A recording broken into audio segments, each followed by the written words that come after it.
Այսուհետև քաղաքացիները շտապօգնության ծառայությունից անվճար կարող են օգտվել մինչև 8 անգամ։ Դրանից հետո յուրաքանչյուր հաջորդ կանչի համար կվճարեն 10,000 դրամ։ Բեռնաթափել շտապօգնության ծառայությունը եւ կանխել անհարկի կանչերը։ Առողջապահության նախարարությունը նման որոշման է եկել, որ շտապօգնության մեքենաները զբաղված չլինեն այսպես ասած թեթև կանչերով այն պահին, երբ ինչ-որ մեկի կյանքը վտանգված է։ Վճարովի սկզբունքը չի տարածվելու հետևյալ խմբերի ու իրավիճակների վրա։ Բացառությունների ցանկը բավականին լայն է եւ իր մեջ ներառում է անհետաձգելի իրավիճակներ, օրինակ արտակարգ պատահարները, ճանապարհատրանսպորտային պատահարներ, հրդեհ, պայթյուն, փլուզում, ջրահեղձում, էլեկտրահարություն, դանակահարություն, հրազենային վնասվածքներ, թունավոր միջատների խայթոցներ, թունավորումներով պայմանավորված կանչեր, սիրտանոթային համակարգի սուր պաթոլոգիաները, վարակային հիվանդություններ, ալերգիաները, ծանր շոկ, մի խոսքով ընդգրկված է այնպիսի ցանկ, որոնք իրապես ունեն անհետաձգելի բուժօգնության կարիք եւ պետությունը նույնպես դա երաշխավորում է, որ սպասարկվելու է անվճար հիմունքներով։ Օրինակ, քաղցկեղով հիվանդները, հղիները, մինչև 18 տարեկանները ներառված չեն բացառությունների շարքում։ Ինչու է այդպես, բացատրում է Հարությունյանը։ Քաղցկեղով հիվանդները, քանի որ իրենք գտնվում են ուռուցքաբանության ազգային կենտրոնի հսկողության տակ, բուժման մեջ, հետևաբար իրենց բուժումը կազմակերպվում է պլանային կարգով, բայց եթե կարիքը առաջանա քաղցկեղով հիվանդի մոտ անհետաձգելի բուժօգնության, օրինակ այս ցանկում նշված, միևնույնն է սպասարկվելու է էլի անվճար։ Հղիների մասով բացառությունների ցանկում նշում չկա կատարված եւ շտապ բուժօգնության տնօրենը իր կարծիքը կարտահայտի եւ առաջարկով հանդես կգանք, որպեսզի հղիները նույնպես ընդգրկվեն բացառության ցանկում։ Շատ քաղաքացիներ շտապօգնություն են կանչում պարզապես ճնշում չափելու կամ ջերմություն ստուգելու համար, ինչը կարող են նաև անել պոլիկլինիկաներում։ Քրոնիկ հիվանդություններ ունեցողները եւս 8 կանչից հետո շտապ բուժօգնություն կստանան վճարովի հիմունքով։ Այս նախագիծը օգնելու է փրկել ավելի շատ կյանքեր, նաև օգնելու է քրոնիկական հիվանդություններ ունեցողներին ստանալ ոչ շատ դեղորայքային բուժում, այլ ոչ թե անհետաձգելի բուժօգնություն։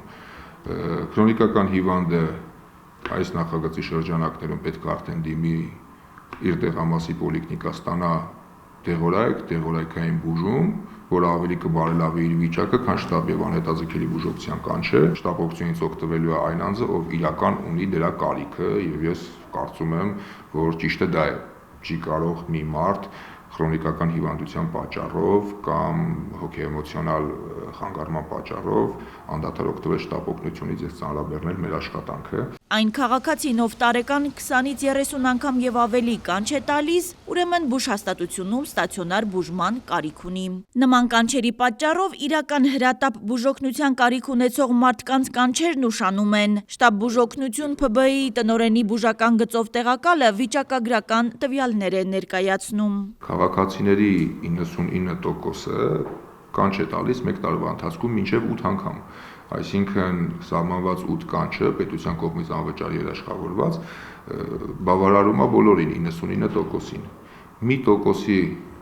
կեսը 0.5%-ը դրանք կանչել են մինչև 20 անգամ, իսկ մյուս 0.5%-ը 20-ից բարձր։ Երբ որ դիտարկում ենք կանչի պատճառները, ախտորոշումները, հիմնականում դրանք քրոնիկական հիվանդություններ ունեցողներն են, ովքեր չունեն շտապ եւ անհետաձգելի բուժօգնության կարիք,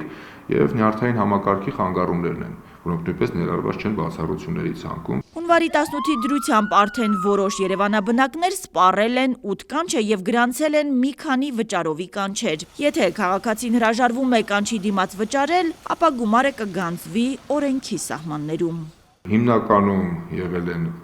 քրոնիկ ալկոհոլիզմով տառապող անձինք, նյարդային համակարգի խանգարումով, հոգեեմոցիոնալ խանգարումով անձինք։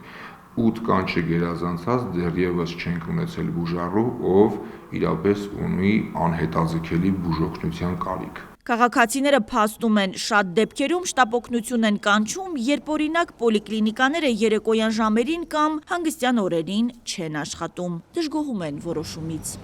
Տիպ վճարովիլնի որ, թող փողն էլի։ Օրենքով պետք է սրին։ Այ շատ լավ է։ Իհարկե, շատ լավ է։ Հեգնանքով եք ասում։ Այո, եկնանք։ Սոցիալական ծանր պայմաններում գտնվողների համար սա ավելորդ ֆինանսական բեռ է, ասում են քաղաքացիները։ Դե թոշակառուները ես կարծում եմ մի վիճակի չեն մանավանդ միայնակ ապրողներ, օրինակ ես հարևան ունեմ, կողքից տունը միայնակ ոտքը ցավում, ոչ կարողանում է գնա, ասենք ինքը բուժօգնություն ստանա։ Պետք է շտապօգնություն միայն կանչենք։ Ինքս ես թոշակով եմ յոլայեթ եմ, շատ դժվար է, ընդամենը 40,000 եմ ստանում,